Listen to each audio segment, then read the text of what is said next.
नाज़रीन अस्सलाम वालेकुम। सियासत टीवी के खुसूसी प्रोग्राम खबर ख्याल में आपका खैर मकदम है। मैं मोहम्मद रियाज अहमद और मेरे साथी सैयद सज्जादुल हसनैन। बहरहाल नाज़रीन, जहाँ तक खबरों का सवाल है, आपको अच्छी तरह मालूम है कि हम तमाम प्रोग्राम्स का आगाज़, चाहे वो ब्रेकिंग न्यूज़ हो, ख़ास खबरें हों या खबर ख्याल हो, उसका आगाज़ प्यारे नबी सल्लल्लाहु अलैहि वसल्लम की हदीस मुबारक से करते हैं। और आप ये भी अच्छी तरह जानते हैं कि रोज़नामा सियासत अपने सफ़े आखिर पर हर रोज़ एक हदीस मुबारक शाये करता है, जिसका मकसद आवाम की रहनुमाई होता है। नाज़रीन, आप ये भी अच्छी तरह जानते हैं कि हमने एक नया सिलसिला शुरू किया है और वो सिलसिला है आपको चाँद की तारीख़ से वाकिफ़ करवाने का। और आपको बता दें कि आज 5 सफ़रुल मुज़फ़्फ़र या 1448 हिजरी है। और जहाँ तक हदीस मुबारक का सवाल है, चलिए हम आपको हदीस मुबारक सुनाते हैं। हज़रत अब्दुल्ला बिन अब्बास रज़ियल्लाहु तआला अन्हु से रिवायत का मफ़हूम है कि नबी करीम सल्लल्लाहु अलैहि वसल्लम ने फरमाया, मुझ पर साबिक़ा उम्मतें पेश की गईं तो किसी नबी के साथ कसीर तादाद और किसी नबी के साथ गिरोह और कोई नबी अकेला ही था। उसी दौरान मैंने एक जम्मे गफ़ीर देखा तो पूछा, जिब्राइल ये मेरी उम्मत है? उन्होंने कहा नहीं, बल्कि आप आसमान के किनारे की तरफ देखें तो मैंने अजीम जम्मे गफ़ीर देखा। उन्होंने कहा ये आपकी उम्मत है। उनमें से पहले 70,000 अफराद बग़ैर हिसाब व अज़ाब के जन्नत में दाखिल होंगे। तो बहरहाल हम अल्लाह से यही दुआ करते हैं कि अल्लाह ताला हमें भी उन 70,000 हुज़ूर सल्लल्लाहु अलैहि वसल्लम की उम्मतियों में रखे जो पहले जन्नत में बग़ैर हिसाब व अज़ाब के दाखिल होंगे। तो बहरहाल नाज़रीन, खबरों की तरफ चलते हैं और आपको बताते हैं कि आखिर हिंदुस्तान में क्या हो रहा है। फिल वक्त कांग्रेस जनता पार्टी की धूम है और एक तरफ आप देखेंगे कि वज़ीर-ए-आज़म नरेंद्र मोदी अजीब व गरीब बातें कर रहे हैं और दूसरी तरफ कांग्रेस जनता पार्टी ने जंतर मंतर पर जो एहतजाजी मुजाहरा किया है और उसके तहत आज चलो पार्लियामेंट यानी पार्लियामेंट तक मार्च जो निकालने का ऐलान किया, उससे दिल्ली हुकूमत और पुलिस दहल कर रही गई है। पुलिस ने वहाँ पर आपको बता दूं कि 163 दफ़ा लगा दी है। और आप अच्छी तरह जानते हैं कि हालिया अरसे के दौरान जिस तरह दफ़ात में तब्दीली की गई है, यानी 144 पहले हुआ करता था, लेकिन अब BNS की 163 दफ़ा के तहत 5 से ज़ायद अफराद एक जगह जमा नहीं हो सकते। उसके बावजूद आपको बता दूं कि जंतर मंतर पर हज़ारों की तादाद में तलबा जमा हुए हैं और वहाँ पर पुलिस ने लाठी चार्ज भी कर दिया है। बैरिकेडिंग जो की गई है उससे ऐसा लगता है कि ये स्टूडेंट नहीं है बल्कि हम किसी मुल्क के दुश्मनों से निमट रहे हैं। तो बहरहाल पुलिस ने कह दिया है कि हमने पार्लियामेंट तक मार्च की इजाज़त नहीं दी है किसी को, और ना ही किसी ने दरख्वास्त पेश की थी, ना ही किसी ने अपील की थी। तो बहरहाल एक तरफ ये हालात हैं तो दूसरी तरफ आपको बता दूं कि CJP यानी कांग्रेस जनता पार्टी का एक डेलीगेशन की मुलाकात हुई है JP नड्डा से, और JP नड्डा से इस मुलाकात के बाद क्या नताइज बरामद हुए हैं इसका अभी तक पता नहीं चला है। लेकिन कांग्रेस जनता पार्टी का यही मुतालबा है कि धर्मेंद्र प्रधान को उनके ओहदे से हटा दिया जाए। वो नाअहल साबित हुए हैं और उनके यानी मुद्दत या मियाद में आप देखेंगे कि 25 बच्चों ने खुदकुशी की है और बेशुमार तालीमी शोबे में बेशुमार यानी हेरा फेरी हुई है। तो बहरहाल गलतियों का इर्तिकाब किया गया है। तो बहरहाल नाज़रीन, आपको बता दूं कि दिल्ली पुलिस के साथ साथ नीम फौजी दस्तों की 40 कंपनियां भी वहां तैनात की गई हैं। बच्चों पर लाठियां बरसाई गई हैं, लाठी चार्ज किया गया है। और आपको ये बता दें कि दिल्ली के 5 मेट्रो स्टेशन भी बंद कर दिए गए हैं। ये भी इत्तलात मिली है कि अभी कुछ देर पहले इत्तला मिली है कि जो एहतजाजी तलबा हैं उनकी एक कसीर तादाद पार्लियामेंट के करीब भी पहुँच गई। सज्जा साहब, अब देखना है कि दिल्ली पुलिस ने कहा है कि हम तमाम के खिलाफ सख्त कार्रवाई करेंगे, ये गैर कानूनी है। इस तरह की बातें ये दिल्ली पुलिस कहती है। और दूसरी तरफ पार्लियामेंट में आपको बता दूं कि आज हंगामी आगाज़ हुआ मानसून सेशन का, और उसके बाद आप देखेंगे कि 12 बजे इजलास मुलतवी कर दिया गया, फिर गड़बड़ हुई, फिर मुलतवी कर दिया गया और कल तक के लिए पार्लियामेंट के दोनों ऐवानों का, लोकसभा का और राज्यसभा का इजलास मुलतवी कर दिया गया है। और आपको ये बताना ज़रूरी है कि वज़ीर-ए-आज़म नरेंद्र मोदी ने क्या क्या कहा है। यानी राहुल गांधी को तनकीद का निशाना बनाया है, तंज़ो ताने के तीर बरसाए हैं और ऐसे बात की है जैसे कि मैं समझता हूँ कि आम लीडर बात करता है और वज़ीर-ए-आज़म तो मैं समझता हूँ कि इस तरह की बातें नहीं करता। तो बहरहाल नाज़रीन, हम चलते हैं सज्जा साहब के पास और पूछते हैं कि सज्जा साहब, दिल्ली की क्या खबर है? यकीनन देखिए, आज दिल्ली के लिए जो है कौमी दारुल हुकूमत के लिए आज का दिन बहुत हंगामा खेज रहा। जैसा कि आप जानते हैं रियाज साहब, मानसून सेशन का आज से आगाज़ हुआ। फिर 20 जो है जुलाई पीर से आगाज़ हुआ और मानसून के आगाज़ से तकरीबन 20 दिन पहले ही, बल्कि 1 महीना पहले ही सोनम वांगचुक जो है जंतर मंतर पे तलबा के एहतजाज में शामिल हो गए थे। उन्होंने ऐलान किया था कि 20 तारीख को जब मानसून के सेशन का आगाज़ होगा तो हम पार्लियामेंट तक मार्च करेंगे और हुकूमत को जो है अपने मुतालबात हुकूमत को सुनाएंगे और अपने मुतालबात की यकसुई के लिए हुकूमत पे दबाव बनाएंगे। और उसके बाद सोनम वांगचुक ने जो है जंतर मंतर पे भूख हड़ताल शुरू कर दी थी।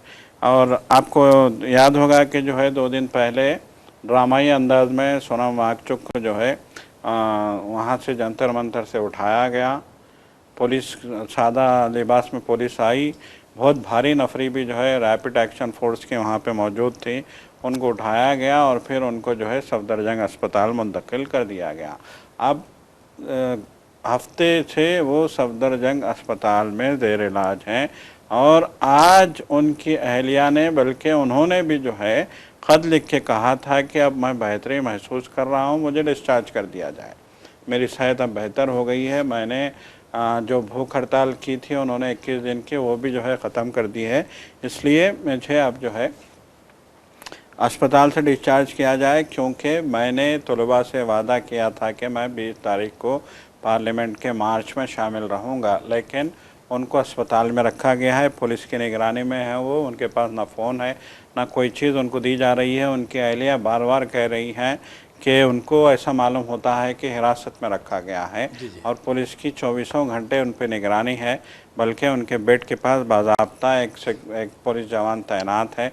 और फिर उसके बाद हमने देखा कि जो है गुज़िश्ता 4-5 दिन से वहाँ पे जंतर मंतर पे सियासी कायदीन की आमद का सिलसिला शुरू हो गया था। आज भी हम देख रहे हैं कि जैसे कि हमने देखा कि पार्लियामेंट में जब पार्लियामेंट की कार्रवाई मुलतवी की गई तो समाजवादी पार्टी के तमाम अरकान पार्लियामेंट ने जो है जंतर मंतर तक मार्च करने का ऐलान किया था और पार्लियामेंट से जंतर मंतर के लिए गए थे, ये खैर सगाली के लिए, जज्बा खैर सगाली के साथ तलबा के साथ। और फिर प्रियंका गांधी, मल्लिकार्जुन खड़गे और जो है अखिलेश यादव और दीगर कायदीन ने पार्लियामेंट में नीट के लीक होने का मसला, धर्मेंद्र प्रधान की जो है नाअहलियत का मसला और फिर अयोध्या में चंदा चोरी के मसले पे मुबाहिस का मुतालबा किया था। लेकिन जो है वहाँ स्पीकर ने, राज्यसभा में चेयरमैन ने और लोकसभा में स्पीकर ने उनके इस मुतालबे को मानने से इनकार कर दिया, जिसके बाद वहाँ शोरगुल होता रहा, बड़े हंगामे हुए पार्लियामेंट में। पार्लियामेंट के मानसून के आगाज़ के साथ ही जो है हंगामे शुरू हो गए थे ऐवान में।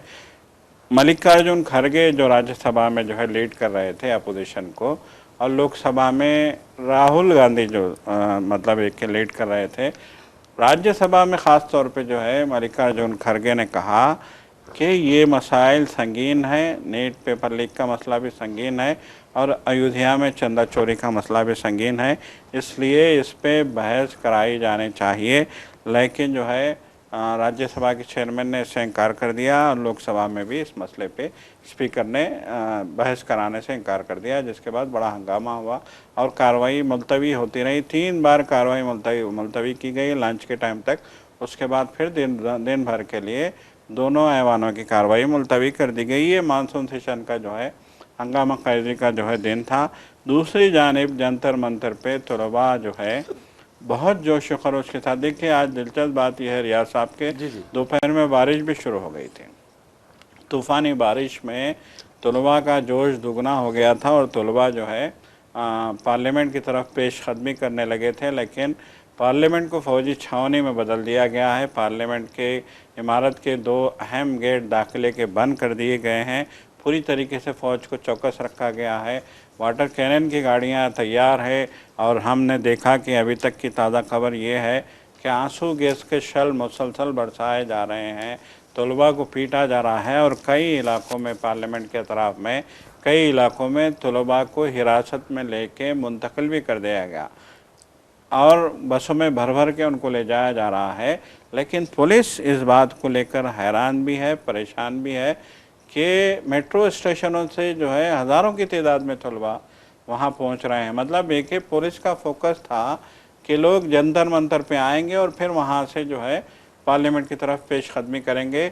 लेकिन जिस तरीके से मुख्तलिफ़ मेट्रो स्टेशनों से जब तलबा उतरने लगे तो पुलिस जो है खौफज़दा हो गई और पुलिस परेशान हो गई, बौखलाहट का शिकार हम कह सकते हैं। फिर उसके बाद 6 स्टेशनों को पार्लियामेंट के अतराफ़ के बंद कर दिया गया है।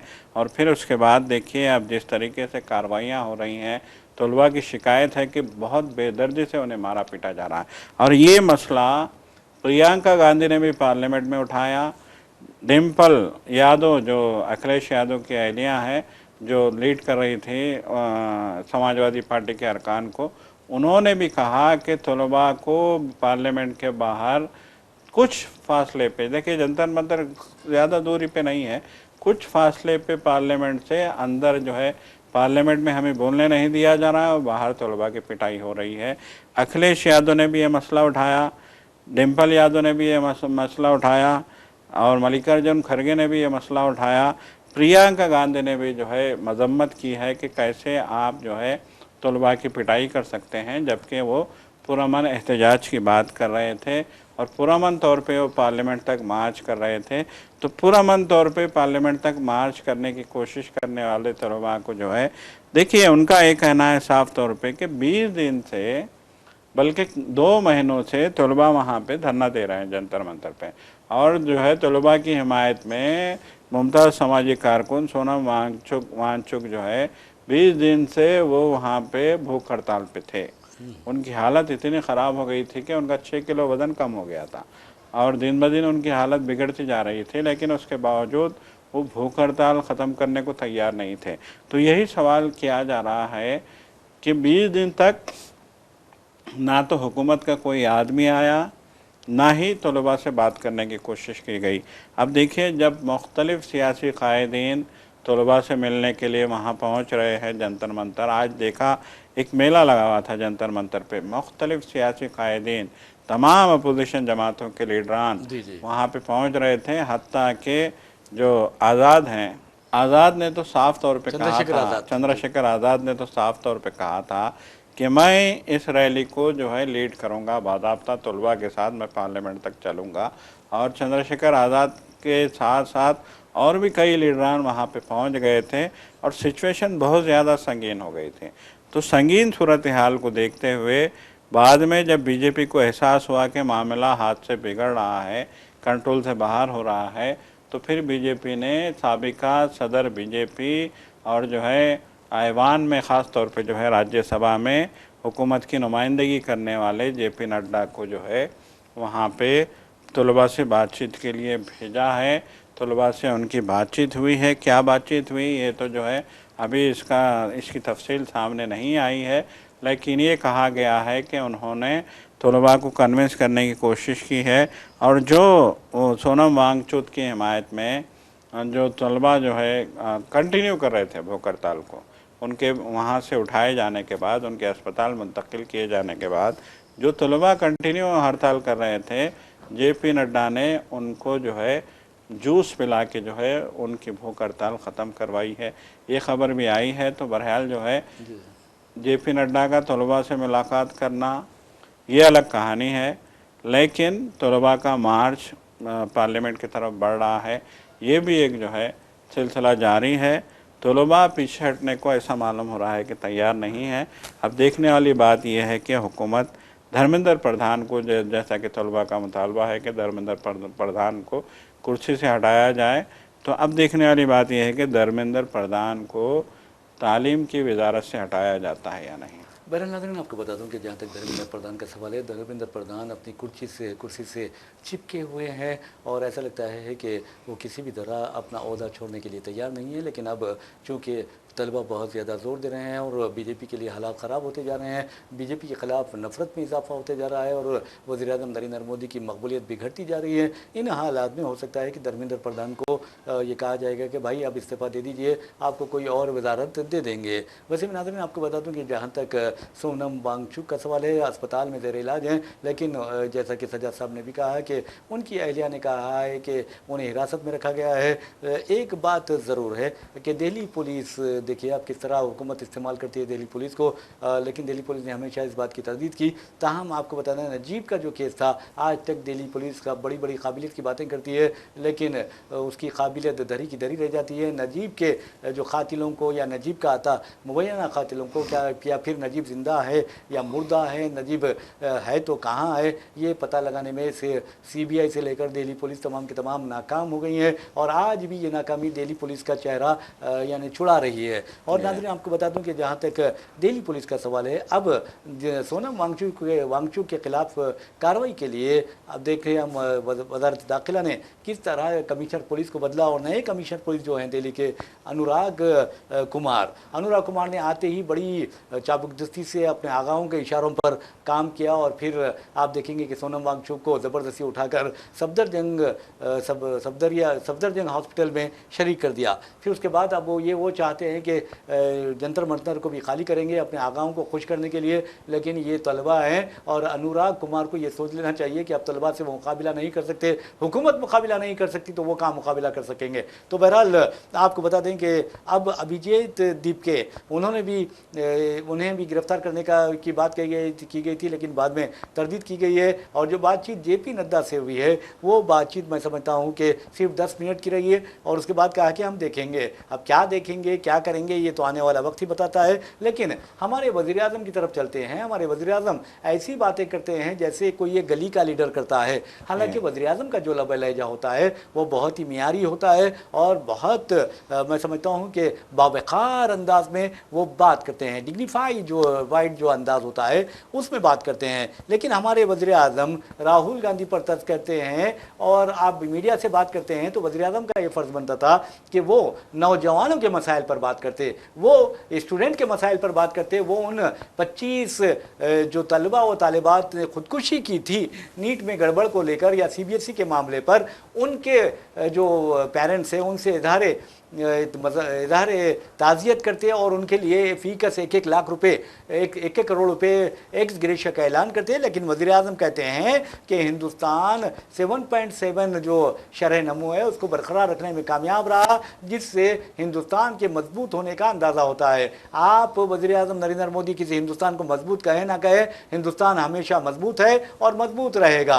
लेकिन वज़ीर-ए-आज़म कहते हैं कि आलमी सतह पर ईरान के खिलाफ अमेरिका और इसराइल की जो जंग थी उसके नतीजे में तेल की कीमतों में इजाफा हुआ, दीगर अशिया की कीमतों में इजाफा हुआ और दुनिया की मईशत यानी तबाह व बर्बाद होकर रह गई, सुस्त रवि का शिकार हो गई। लेकिन हिंदुस्तान की माशी जो शरह नमो है वो 7.7 है, ये बहुत बड़ी बात है। और उन्होंने हैदराबाद में एक प्राइवेट स्पेस कंपनी जो है स्काई रूट एरो स्पेस को भी मुबारकबाद दी, उसकी सताइश की और कहा कि विक्रम-1 की कामयाब लॉन्चिंग काबिल सताइश है। नाज़रीन आपको बता दूं कि जहां तक विक्रम-1 का सवाल है, ये मुल्क में खानगी तौर पर तैयार करदा पहला ऑर्बिटल रॉकेट है और ये कारनामा वज़ीर-ए-आज़म के मुताबिक उन नौजवानों ने अंजाम दिया है जिनकी उम्रें औसतन 28 साल है और वो नौजवान ने नहीं जिसकी उम्र 56 साल है, यानी 56 साल का नौजवान 56 साल का यूथ ने काम नहीं किया है।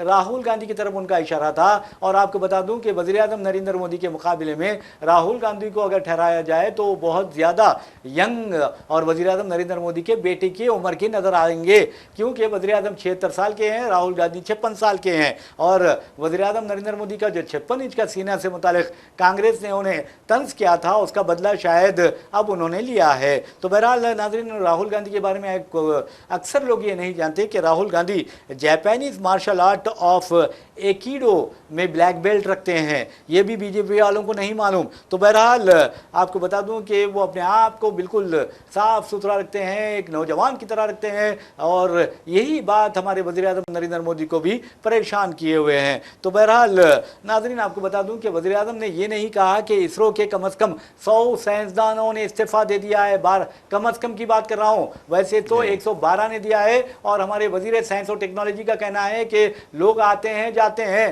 बाद में आपको बता दूं कि हुकूमत ने यह कह दिया है कि अब कोई भी इसरो का साइंसदान वॉलंटरली रिटायरमेंट नहीं ले सकता। जी देखिए, इससे अंदाज़ा लगा सकते हैं आपके कितना दबाव है हमारे रिसर्च करने वाले साइंसदानों पे, और कितना प्रेशर में और कितने प्रेशर में वो लोग काम कर रहे हैं। तो बहरहाल जो है आप देखिए, सबसे बड़ी बात यही है कि जो है तलबा ने जो महाज संभाला है दिल्ली की गलियों में, दिल्ली की सड़कों पे, ये जो है मोदी के लिए एक परेशान कौन जो है महाज बनता जा रहा है। आप देखिए रियाज साहब, 20 दिन 25 दिन का आप डेटा निकाल के देखिए, हर सोशल मीडिया प्लेटफार्म पे हुकूमत के ख़िलाफ़ तलबा जो है आग उगलते नज़र आ रहे हैं। हर प्लेटफार्म पे तलबा हुकूमत से नाराज़ हैं, हर प्लेटफार्म पे तलबा ये कहते नज़र आ रहे हैं कि ये हुकूमत नाअहल है और ये किसी भी शोबे में कोई भी ऐसा कारनामा अंजाम देने में कामयाब नहीं रही जिससे कि जो है इस मुल्क के मुस्तक़बिल की ताबनाकी की तवक्को की जा सके। अब देखिए, तलबा तो साफ़ तौर पे कह रहे हैं कि एक तो हमें जवाब नहीं दी गई, बेरोज़गारी जो है बहुत ही घिनौनी शक्ल इख्तियार कर गई है, संगीन शक्ल इख्तियार कर गई है।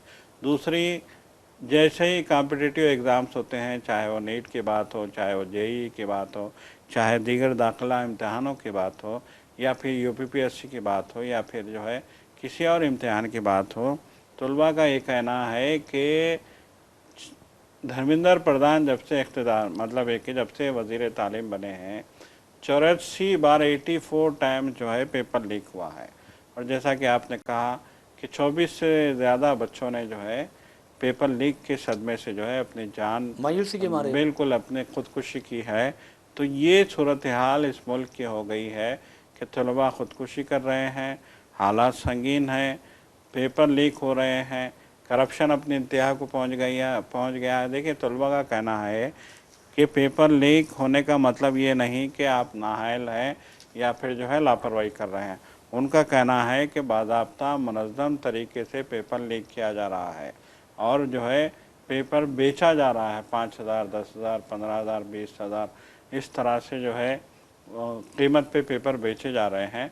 तो तलबा का कहना है कि नीट के लिए, जेईई के लिए, या फिर जो भी कॉम्पिटिटिव एग्ज़ाम हो उसके लिए गरीब तलबा जो है रात दिन मेहनत करते हैं, रात दिन जो है वो इस अब क्रैक करने के लिए एग्ज़ाम को, अब मेरिट लाने के लिए वो रात दिन मेहनत करते हैं। लेकिन जब वो इम्तिहान लिख के बाहर निकलते हैं तो उनको पता चलता है कि पेपर लीक हो चुका है और उनकी मेहनत अकारत जाने वाली है। जाहिर सी बात है कि जो है मेरिट के बेस पे ही जो है एडमिशन्स होंगे, मेरिट के बेस पे ही सिलेक्शन होंगे।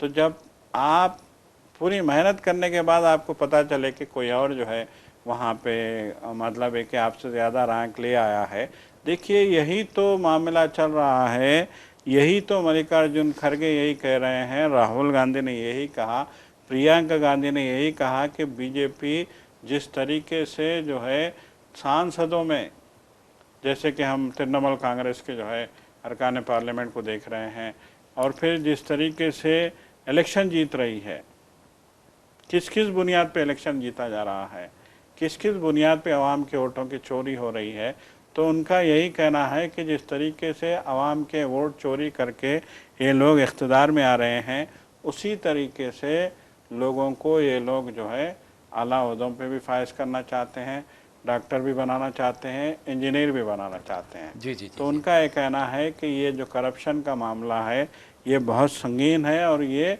मुल्क की जड़ों को खोखला करने का काम करेगा।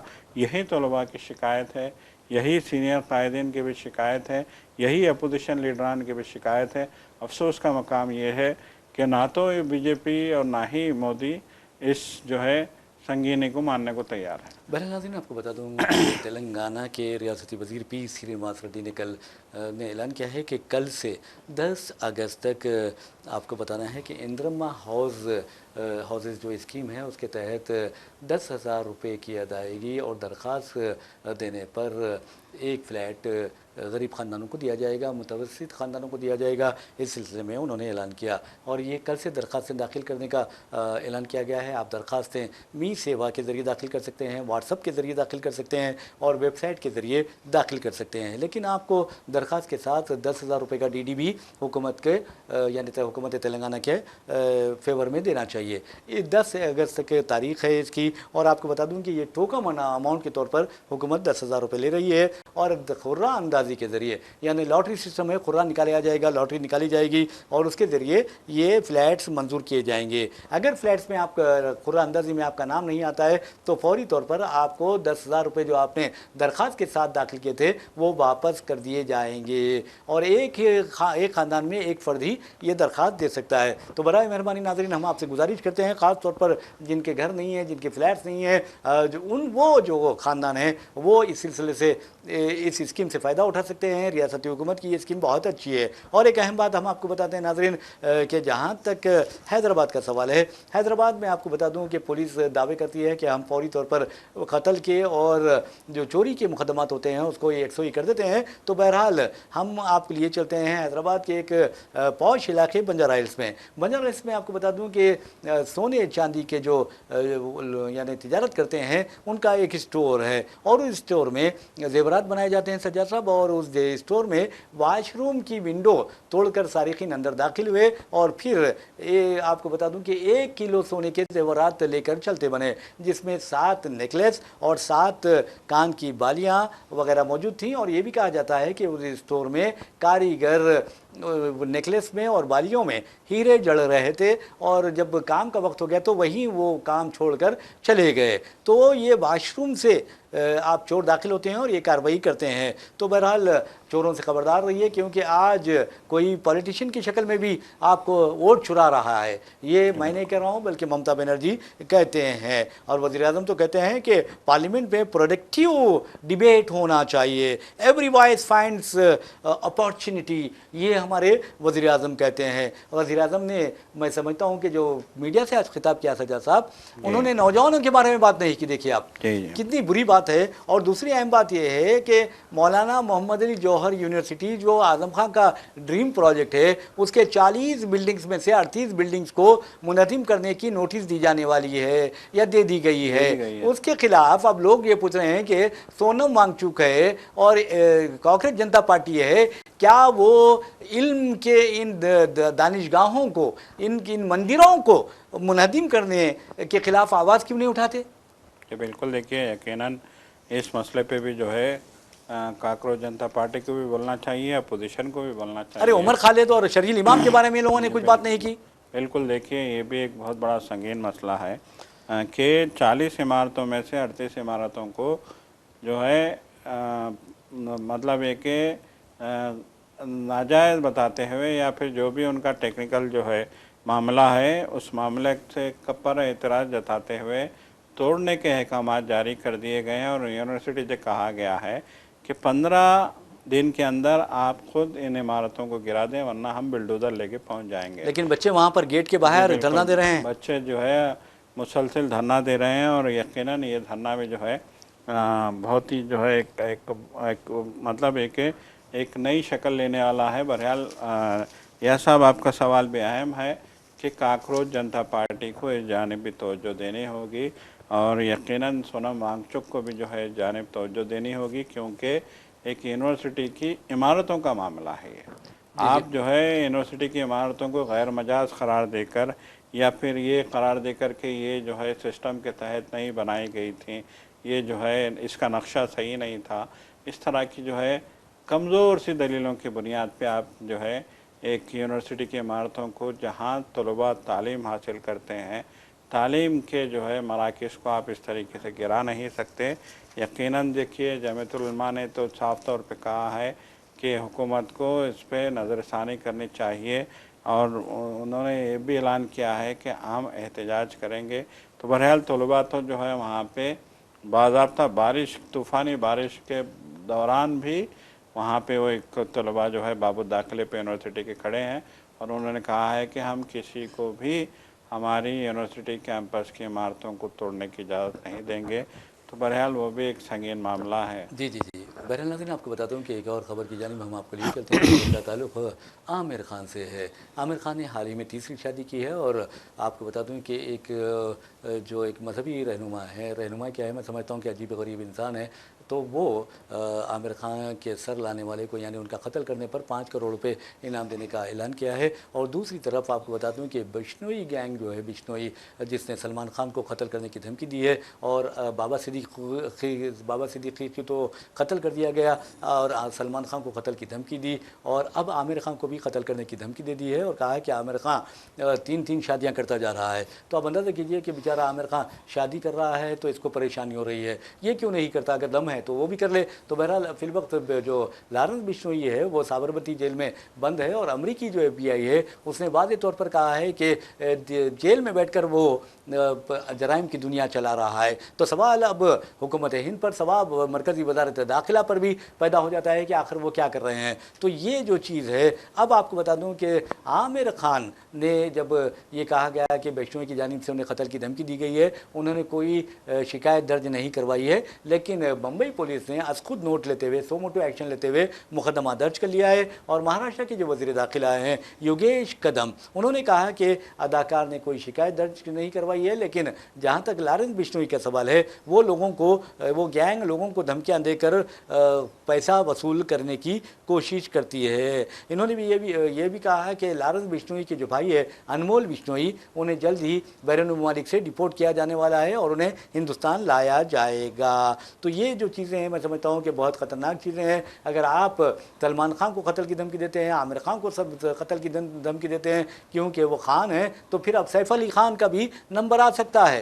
तो बिल्कुल देखिए, यकीनन आप देखिए अब मीडिया वाले भी जो है आमिर खान के मसले पे आवाज़ उठा रहे हैं, लेकिन अभी तो आमिर खान की नई नई शादी हुई है, लोग जो है इसमें मीम भी बना रहे हैं। कहीं जो है इस मामले को एक रंग देने की कोशिश की जा रही है, लव जिहाद का एक रंग देने की कोशिश की जा रही है, तो कहीं जो है इस मामले पे मजाक उड़ाया जा रहा है। बहरहाल जो कुछ भी हो उनका पर्सनल मामला है, इस पे हम जो है कुछ नहीं कह सकते, लेकिन इस पे सियासत ज़रूर हो रही है। बहरहाल नाज़रीन, हम फीफा वर्ल्ड कप की तरफ ले चलते हैं आपको। और स्पेन ने अर्जेंटीना को 1-0 से हरा दिया और आप अच्छी तरह जानते हैं कि इसके बाद मेसी जो प्रो इसराइल हैं उनका ख्वाब चिकना चूर होकर रह गया। मेसी रो रहे थे अपनी हार पर। बहरहाल दिफाई चैंपियन अर्जेंटीना को आपको बता दूंगी जिसने 3 मरतबा वर्ल्ड कप जीता है और 25 मरतबा अब तक वर्ल्ड कप हो चुका है। और क्योंकि 1930 जो है सजा साहब, ये आगाज़ हुआ था, 2030 में 100 साल मुकम्मिल हो जाएंगे। तो बहरहाल 2030 का जो वर्ल्ड कप होगा या 2034 का, वो सऊदी अरब में खेला जाएगा, जबकि 2030 का वर्ल्ड कप 6 मुल्कों में खेला जाएगा। एक एक मैच जो है वो 3 मुल्कों में खेला जाएगा और बाकी मैच 3 मुल्कों में खेला जाएगा। और आपको ये बता दें नाज़रीन, जहाँ तक यानी स्पेन के गोल बनाने का सवाल है, जो सब्स्टिट्यूट हैं टोरेस, उन्होंने फेन ने गोल किया और वैसे ही फाते टीम को यानी स्पेन को 5 करोड़ डॉलर की इनामी रकम मिली, जबकि अर्जेंटीना को रनर अप रहने की वजह से 3 करोड़ 30 लाख डॉलर की इनामी रकम दी गई है। तीसरा पोजीशन इंग्लैंड ने हासिल किया जिसे 2 करोड़ 90 लाख डॉलर दिए गए और फ्रांस ने चौथा मुकाम हासिल किया, उसे 2 करोड़ 4 लाख अमरीकी डॉलर अता किए गए। इस तरह फीफा ने बहैसियत मजमूई 65 करोड़ 50 लाख डॉलर की इनामी रकूमात जो है वो तकसीम किए। और फ्रांस के स्टार फुटबॉलर एम्बापे ने मुसलसिल दूसरे मरतबा गोल्डन बूट हासिल किया। सजा साहब, ये बहुत बड़ा एजाज़ है। और सबसे अहम बात यह है कि यमाल जो हैं स्पेन के, उन्होंने लोगों के दिल जीत लिए हैं। उम्र सिर्फ 19 बरस है और आप देखेंगे कि उनकी जो दौलत है वो 40 मिलियन डॉलर है और उनकी जो तनख्वाह है सालाना वो 18 मिलियन से लेके 21 मिलियन डॉलर बताई जाती है। इंस्टाग्राम पर इनके 8 मिलियन फॉलोवर फॉलोवर्स है, जबकि अब 53 मिलियन फॉलोवर्स हो गए सर जाते इंस्टाग्राम पे, और जबकि टिकटॉक पर 58 मिलियन इनके फॉलोवर्स है। तो बहरहाल इसी के साथ हम अपना प्रोग्राम खबरों ख्याल अख्ताम को पहुंचाते हैं। अपने मेज़बान मोहम्मद रियाज अहमद और मेरे साथी सैयद सज्जादुल हसनैन को इजाज़त दीजिए। इंशाल्लाह फिर मुलाकात होगी, फिर बात होगी। तब तक के लिए अल्लाह हाफिज़। अल्लाह।